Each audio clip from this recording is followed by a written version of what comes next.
welcome to another video. So today what we're going to be doing is having a look at the sort of exam questions that you might be asked in paper 2 section A, which will be for crime drama. Now the questions that you're going to see here are exactly the same as the ones for sitcom. They're taken from the sample assessment materials, which I'll give you a link to below. Those are available on the Educast website for you guys, so you can go and have a look at those yourself. There's examples for paper 1, paper 2 and mark schemes in there as well. So one thing to bear in mind, as I said just a minute ago, is that these are exactly the same questions whether you're doing crime drama or sitcom. So the only difference will be what clip you're shown right at the very beginning of paper 2. Now, this is a decision that's not made by you guys, it's made by your school, because you can't have, as far as I'm aware, you can't have half a class studying sitcom and half a class studying crime drama. You have to request the sort of specific DVDs, I think, from Educast. So basically, either you will be studying crime drama or sitcom. You won't be doing both. There won't be a mixture in your class, and it'll be down to your teacher to explain to you which one it is that you are studying. So go with whatever your teacher says. Obviously, I've got videos for both on here, but you need to be following the guidance from your class teachers. Now, as you can see in the box that you've got here, and this will be available on your paper as well, you'll be shown the extract twice, but before that you'll be allowed to read through the questions in section A. Now that's really important because you should be able to make notes. So you should be given some sort of note paper, or within your booklet there'll be space for you to make notes, and obviously you can use the questions that you're given in section A to decide where you need to make those notes. Now in the first viewing you'll watch the extract through and you'll make notes as you're watching. You're then given 5 or 6 extra minutes to make further notes, obviously depending on how long that extract is. You watch it for a second time, make further notes, and then you're given the rest of the time to complete not just this section but section B, which is on music videos. You don't get to watch the music videos. This is the only part of the exam where you'll actually get to watch a clip. The clip will be somewhere between 3 or 4 minutes long. Depending on how long that clip is will depend on how long you have to make further notes, and also then how long you have to complete the rest of the paper. It should be roughly about 1 hour and 15 minutes to complete the rest of the paper, because that's basically a mark a minute, as we sort of looked at with paper 1. So let's get into these individual questions then. For the purposes of this video, I'm not going to be narrowing it to a particular extract. We're going to be judging it on the whole episode. As part of your revision, what you can do is to choose yourself a 3 to 4 minute extract. Practice what we've suggested here, making notes, reading the questions, which you can use these questions for, and then having a go at answering them as well. So, question 1. Explore the connotations of the costume of 2 characters in this extract. In order to get the marks here, you need to give an excellent detailed analysis of the characters' costumes in the extract. So very similar to how we've been looking at paper 1, the level of detail that you give will determine roughly whereabouts you are on this mark scheme. If you only give a basic answer or a basic level of detail, you're not going to be getting any more than basic marks. You also need to be considering the focus of the connotations, so not just what the characters are wearing, but what that might suggest. And it's also really important to bear in mind that this only deals with 4 marks. Now the question is out of 8, so obviously you need to be doing as much for one character as another to get those full marks. It's almost like, although this question is out of 8 marks, your examiner is going to be sort of splitting it in half, and for the first character that you mention, you'll get out of 4. For the second character you mention, you'll get out of 4, and then that will ultimately add up to give you the overall marks for this question. So let's have a look at what an answer could be like then. So I've said that within the extract, which obviously, as we said, for this video is going to be the whole episode, Luther is dressed in dark clothing. The muted colour palette combined with a loose tie and overcoat makes him seem messy, which subverts audience expectation, who would expect someone of Luther's rank to appear more formal. Given what the demographics see of Luther at the beginning of the episode, however, the dress codes could also represent his erratic emotions, as he's not put together. In contrast, Ripley seems cleaner and more formal despite being a lower rank. His crisp white shirt contrasts with Luther's muted clothing and his own black suit to make him seem more formal and representative of the deaths that they are about to witness at Alice's house, as he almost appears to be in mourning wear.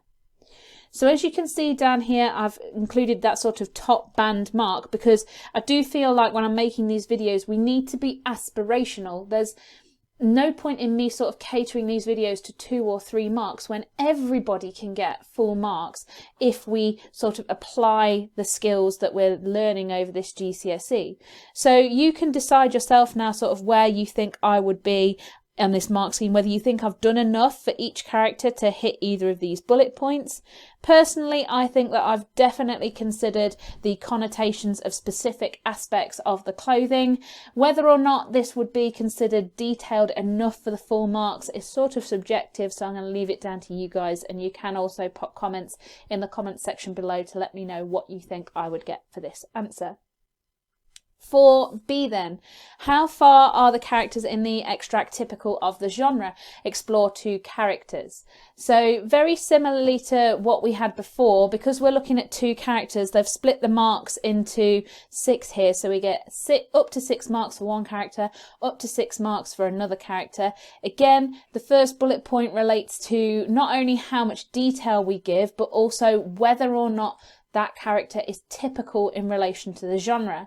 Now the second bullet point is quite important because it asks you to sort of give a how far answer, and so you need to be making sort of almost personal judgments throughout in order to get the top points here, or at very least include sort of bookended judgments, one at the beginning, one at the end. As long as you've got something in there, you should be hitting that second bullet point.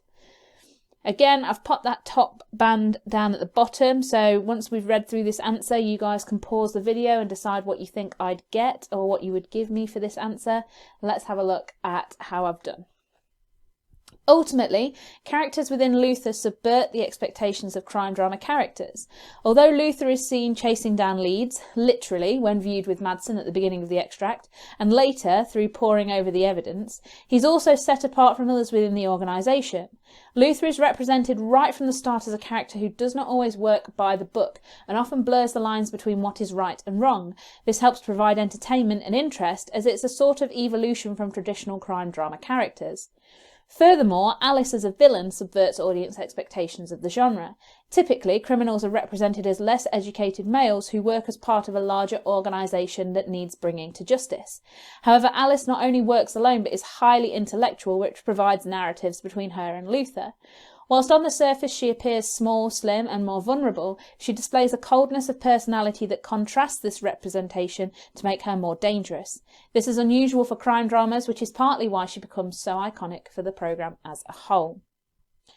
So again, if you want to, pop down in the comments section below what you think I would have achieved for this particular answer. Personally, I feel like I have given a detailed analysis of the characters and their typicality in the genre, but whether or not I've hit those appropriate judgments and that how far comment is down to you guys to decide. Okay, question 2 then. How do crime dramas or sitcoms reflect the time in which they were made? Refer to examples you have studied to support your response. Now, in the 2019 paper, there was a little bit of, not necessarily controversy, but I suppose a little bit of confusion between a few of us media teachers, whereby obviously it was the first exam that we had sat of this new specification, or that our students had sat of this specification. And we found it kind of interesting that despite having to teach both a modern and traditional episode of whether it was a sitcom or a crime drama, there was no guidance throughout the paper on where you should bring in that traditional episode. So whereas here we've got question 2 that says refer to examples, and that would then include both Luther and the Sweeney, in 2019 that didn't happen. So I guess my advice to you guys is to really read the questions very, very carefully. If it tells you which episode, which show you need to mention in the question, so if it said refer to Luther, refer to the Sweeney, then you know exactly what you have to be talking about, and really you shouldn't be bringing in that additional material unless it's sort of in passing, so you know what to make the focus of your question. Here we don't have that, so what we're going to do is sort of refer to both throughout the answer. Now the mark scheme here, far more detailed, which is what we would expect.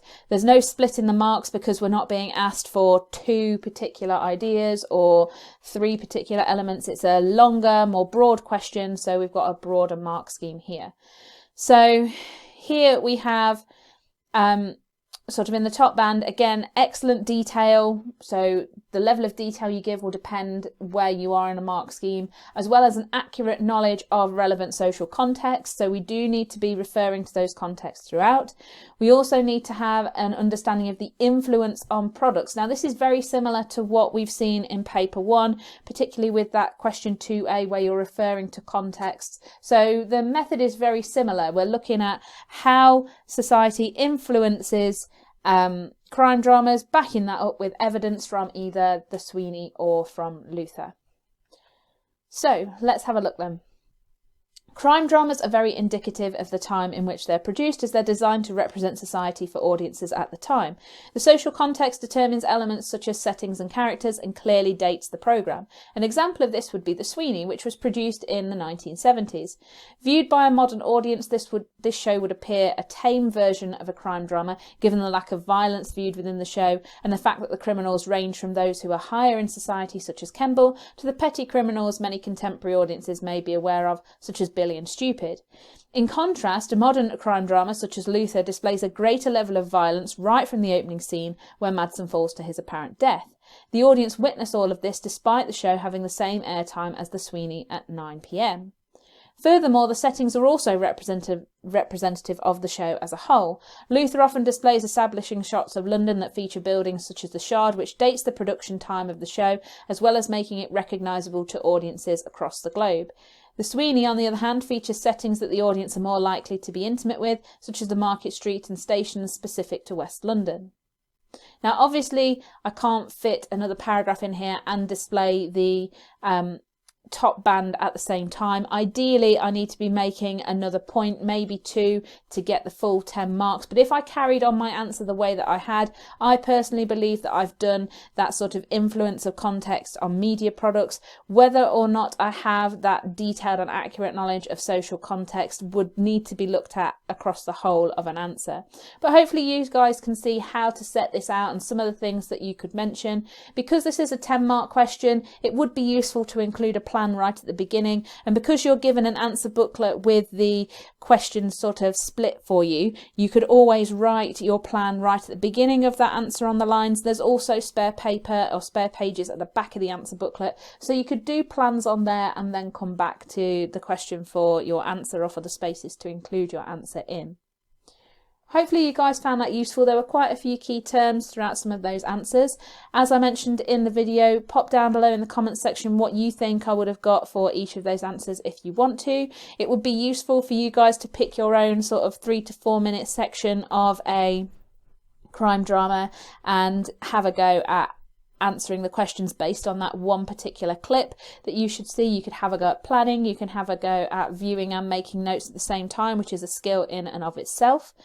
For future videos, I do have a list of videos which you can see here. So some of these I've already covered, but there is quite a sort of detailed list of things that I want to get through here. Some of them are still to do with crime drama, so things like the character representations and key concepts, including contexts, and some of them refer to videos and topics that I've already made. I will be looking at some of the topics that you year 10s are going to be studying, so things like Fortnite, also the TLC music video, which was a new one that got added in the sort of updated topics, as well as those new newspaper pages as well. But if you've got any suggestions for videos that you think I should add to this list, pop them in the comments section below. You can get in touch with me through social media, Twitter @media_revision and Instagram @GCSE Media Revision. I tend to check Twitter more than I check Instagram, but I do have both, so you can get in touch with me through that. You can also pop them down in the comments section below. If you haven't, please subscribe, hit the button below. For every person who subscribes, you get a shout out in the next video. It's also really useful if you can hit that bell icon next to it, so you get instant notifications every time I post a new video. And I will see you guys later for another video.